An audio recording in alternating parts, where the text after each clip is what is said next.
Good evening and welcome back. I'm Eric, And I'm Eric. and we are Eric's Drink Whiskey. We are wrapping up mash bills. We have talked about Rise. We featured Old Forester and Willet and Knob Creek. We've talked about bourbons, where we gave Evan Williams a shout out. We also took a look at some Elijah Craig and some Beam products, Beam Bonded and Old Tub. And just last week, we hit Weeded Bourbons with Maker's Mark and Larceny. Now tonight, we are rounding out the traditional bourbon mash bills with my personal favorite, High Rise. So stay tuned.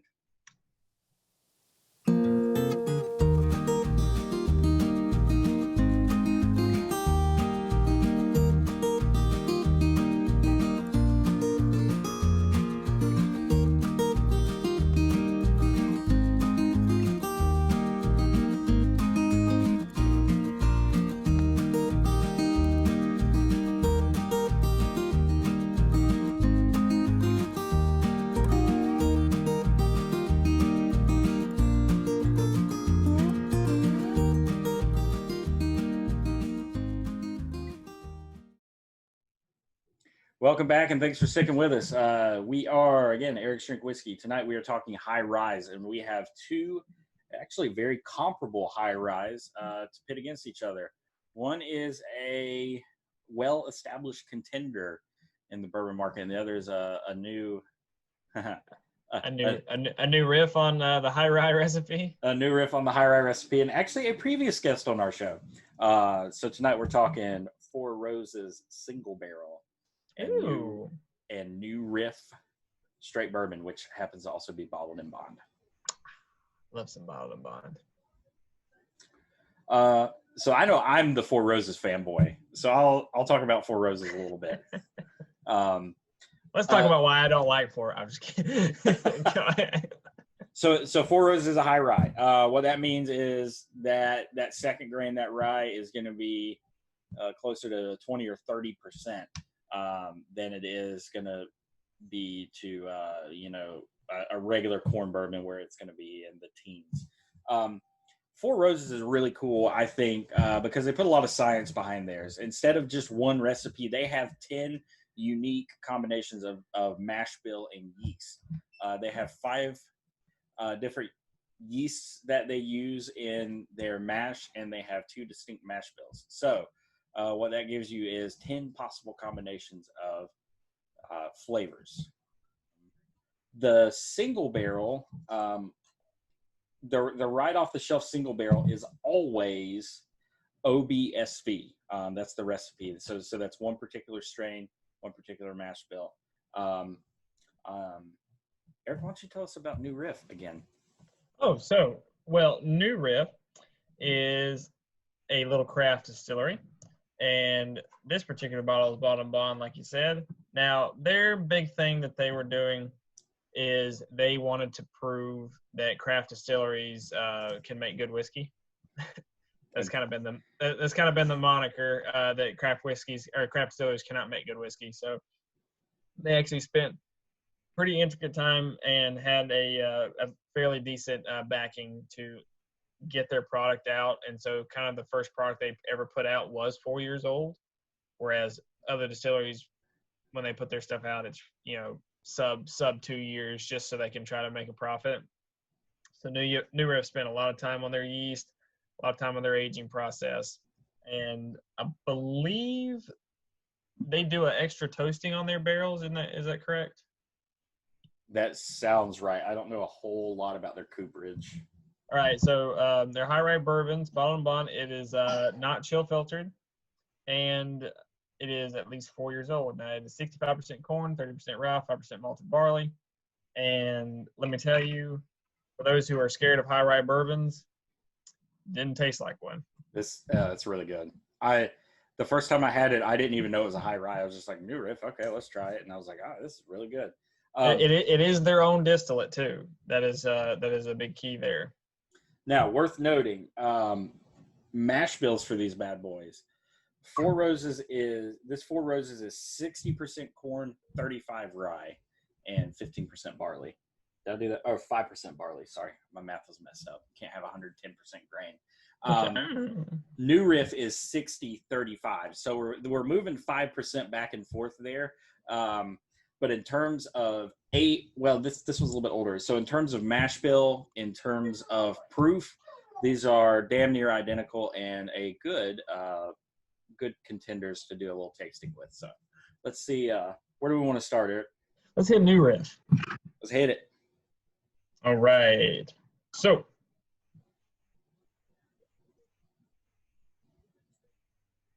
ooh.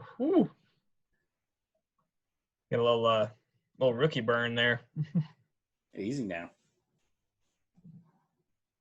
Ooh, deep, just like caramel wine cellar. It's like vanilla and caramel just pouring into like just nondescript fruit. Yeah, a watery fruit. But definitely, you got those caramel and vanilla notes there like crazy. Oh yeah, very very pronounced. It's it is a very it smells above its age. Juicy fruit. Got there we go. Juicy fruit there on the end.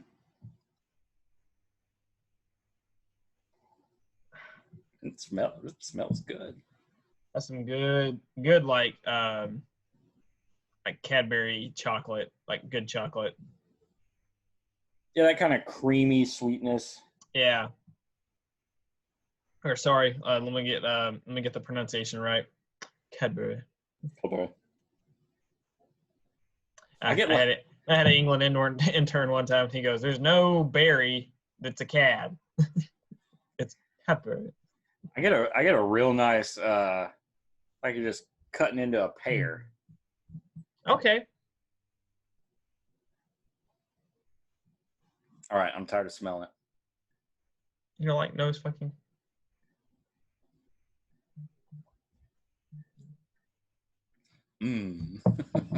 That's good. Good.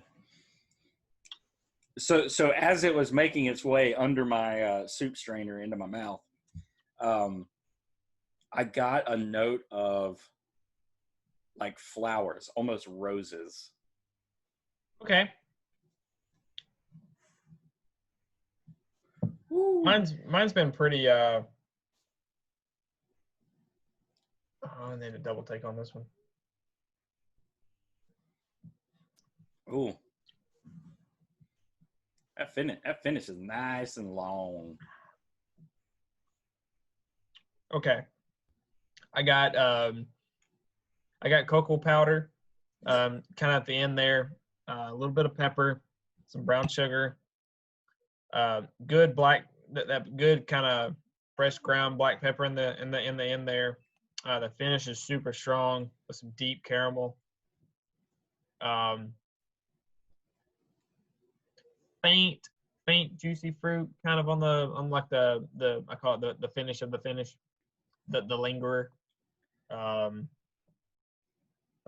Just I get like deep whiskey for 4 years old. Yeah, really deep. I get like right up front, I get that like nice, that honeysuckle, like vanilla sweetness. Goes into that nice, like you said, that just like fresh cracked black pepper, that kind of like, yeah. And then I get a nice, it's with the ginger. The nice gingery note, that same level of heat, and then it just kind of just fades. It's a slow burn back. Yep. I know we said it a couple weeks ago, but this is a good one. It's good.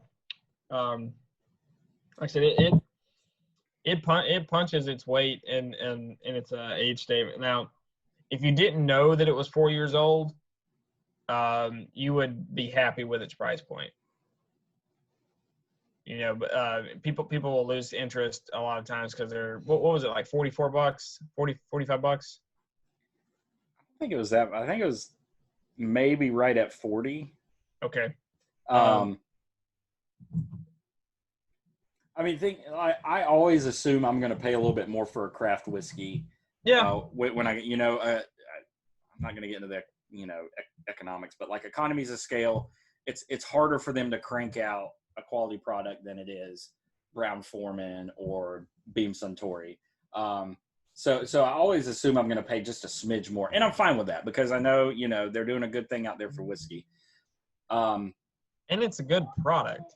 Like that's the key there. It tastes good.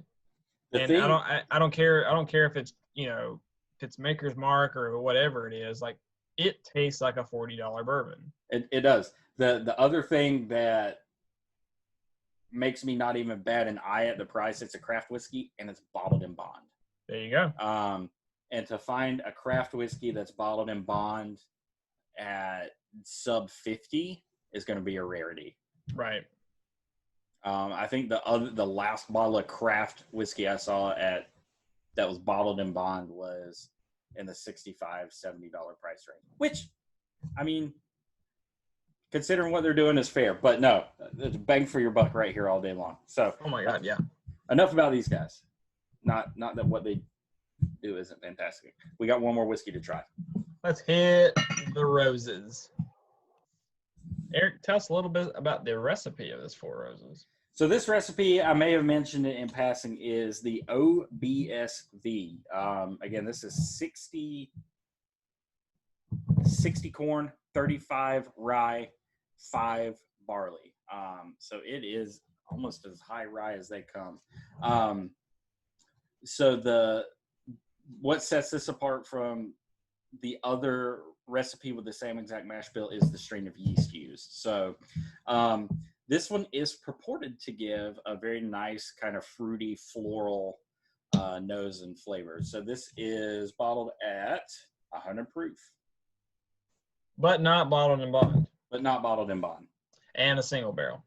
And it's not a single. Oh, it is a single barrel. It is a single barrel. Now with their single barrels in general, there will be minor variances, but generally they have a typical checklist that they go off with. So you're going to get a consistent product. I've got 2 single barrels from 2 different stores, and again, all the off the shelf, just go and grab it. The sub $50 single barrels are all OBSV, and they're all in the 6, 7, 8-year-old age range. So.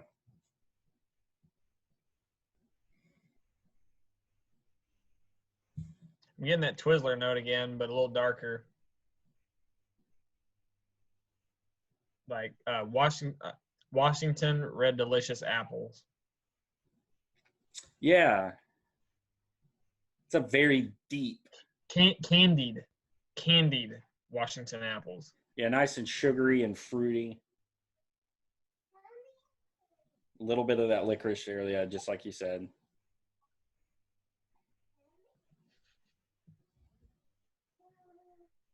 Maybe a little fwa of strawberry. It's like a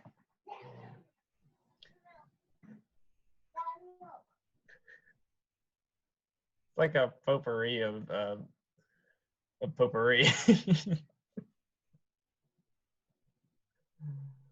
Oh, Johnny. All right. It's just all over with me. Candied apples. That's just I've always got that note with this whiskey, and I still get it even if it's open. It's good, thick, like candied red dark apple.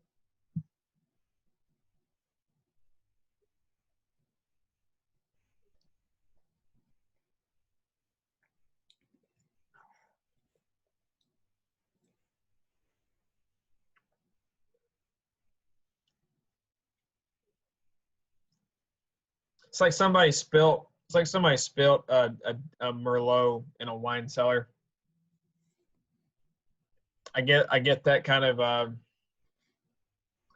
don't know how to describe it with a non-negative descriptive term that I'm sure you know what I'm saying, but it just smells like a damp cellar, like a damp basement. That's kind of the taste I'm getting, and it's I typically get that note just I don't know that's where barrels sit in a warehouse, you know.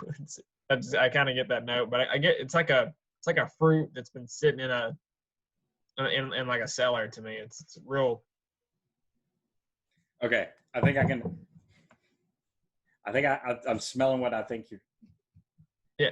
It's like Lend a machete to my lexiconical thicket. Ooh, there you go. There you go. $5 word. So you go to the library and you check out an old book, and you're sitting there reading your old book with your candy apple. Yeah. It's all there. It's all there. I love that old book smell. Love the old basement smell too. It's just like, I don't know, just damp, cold, something about it. So it's not as sweet. No, it's got some character to it. Like it's not a hey, how are you? It's like, hey, what the hell you doing? Type of bourbon. What you want? Yeah. What for you? It's the sweetness, strength, intensity is like if you drank some of your grandma's sweet tea and then you drank some unsweet tea that you'd put some Splenda or Sweet and Low in. Okay. I can see that. It's still sweit, but it's not the same. It's not a sugar sweet. It's a different sweet. I got it. I get the same black pepper. I actually get a more consistent black pepper from about mid palate right on through the finish, which again is pleasantly long, which I would expect out of a 100 proof high rye. I don't get the ginger. What I get this time is, and we've drank enough ryes that you've heard me say this before, it's almost a piney, like a resiny, cedary, piney. It's like sap.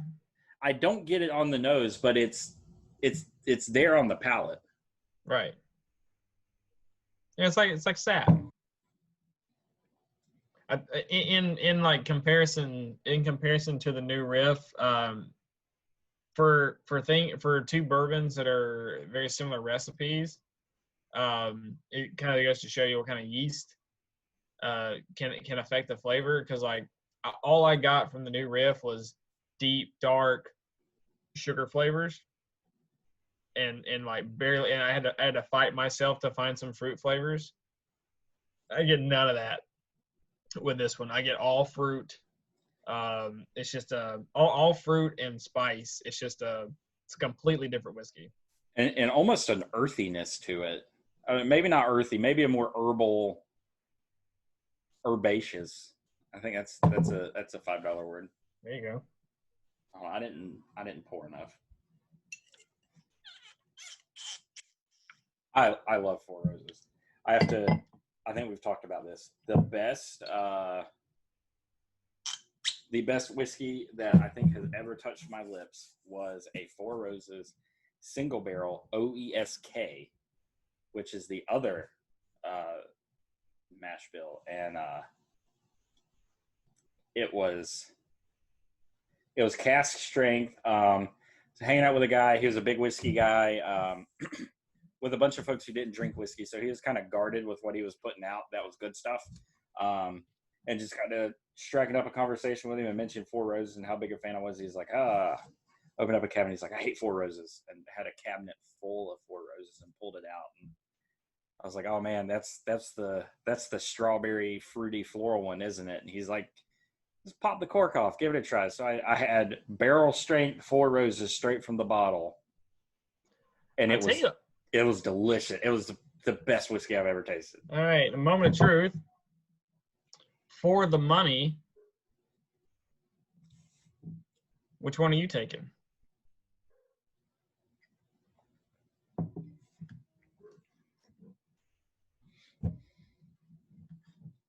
This ain't even fair. Two different whiskeys. And I guess we can't even call it a draw. I mean, everything about these is so damn similar, except the flavor. They're about the same amount of money, same proof, about the same mash bill.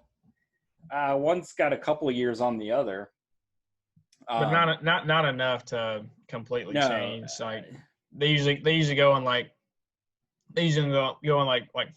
4 to 6 year increments on profile changes. So it's like I wouldn't. Yeah, no, there's not enough. I mean, obviously Brent thought there was something special about 6 or 7 years to pull it then, but Hold on. Let me do this again.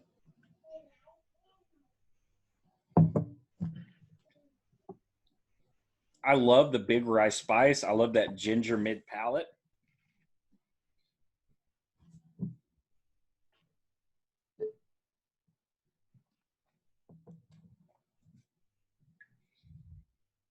Yeah, I'm taking New Riff's nose,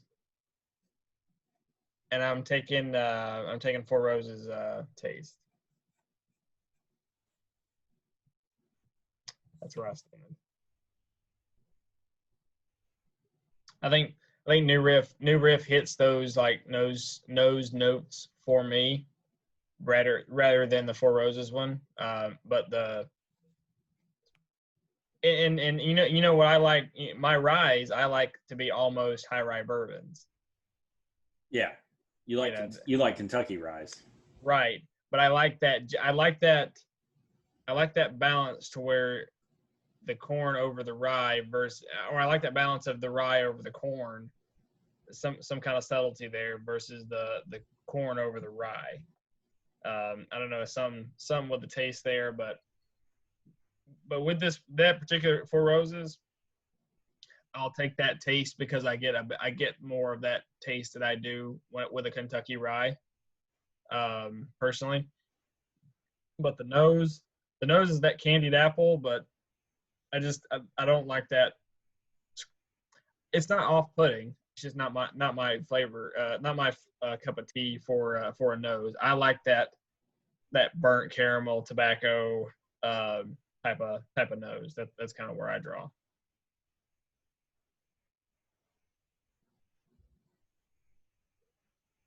in true Eric Strink whiskey fashion.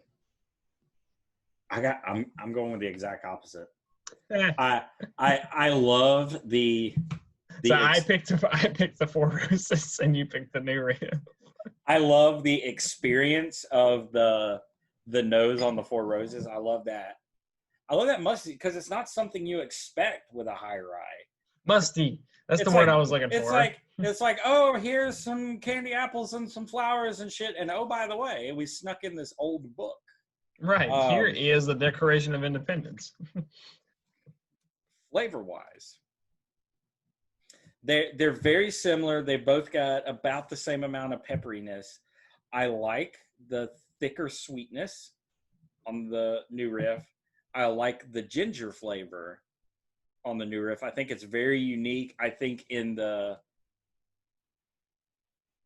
flavor profile itself of the black pepper and the sweetness and the finish, that ginger hits just at the right place. I like the pininess of, or that kind of resiny flavor of the Four Roses, but I just think in terms of being a more put together flavor, I'm giving it to New Riff. Okay. Well, like you said, in typical Eric Strink whiskey fashion, and that just shows you, folks, from a known Four Roses hater, I picked Four Roses. Four Roses is good. Next time we're together, we're going to do a tasting, and it's just going to be all Four Roses. I wish you could find all 10 recipes. That'd be fun. And proof them down. That would I would like to just not blind, or I mean we could do it blind and just see which one we liked. Brent Elliott, if you're listening, we'll gladly take free whiskey. Send us all 10, and we'll tell you which one we like better. One of those media samples that I hear so much good things about. I think we're getting into the media. But all 10, and if they're small bottles, you're going to need to send 2. And for those listening out there, I don't hate Four Roses because it's bad whiskey, because it's not. It's great whiskey. I am just not a huge fan of the multiplicative of yeast strains. Well, I mean, yeah, when it is the polar opposite of your go-to, and I respect the hell out of Mr. Russell and Wild Turkey for having so many expressions of the same exact mash bill. Right. I think that's phenomenal. That's the biggest difference in like my personal taste is I've gotten used to I've gotten used to the same mash bill experienced 1,000 different ways versus 10 mash bills experienced a couple of different ways. Yeah. So I have been pleased as punch with New Riff since the very first day I bought this bottle. That single barrel that I grabbed, I loved it even more. It was such a solid product at a cask strength. On my horizon is trying their straight rye, which is also a 100 proof product. So maybe that'll be coming onto the show soon. But this wraps up mash bills. Again, we hit ryes with hit pretty heavily with Old Forester, Willet, and all of Knob Creek's rye offerings. We dove into regular old corn rye barley bourbon with Evan Williams, both the single barrel and the 1783. We've talked through some Elijah Craig small batch against a barrel pick. Eric and I hit Jim Beam Bonded against their limited release for 2020 Old Tub with some pretty shocking results. We've hit some Weeders with Maker's Mark and Larceny, and rounding it out with Four Roses and New Riff in the high rye category. So this has been fun. It's been a roller coaster going through all these different mash bills. I own all of these. I drink all of these on a fairly regular basis, but I think it's neat to, in succession, see the progression of flavors between them. But it's been fun. Yeah, I've enjoyed it. I think it's been a good little learning tool for the audience there, and it just goes to show you, Eric and I obviously say that we are not experts. We are just hobbyists who are knee deep in this and are trying to learn every day as everybody.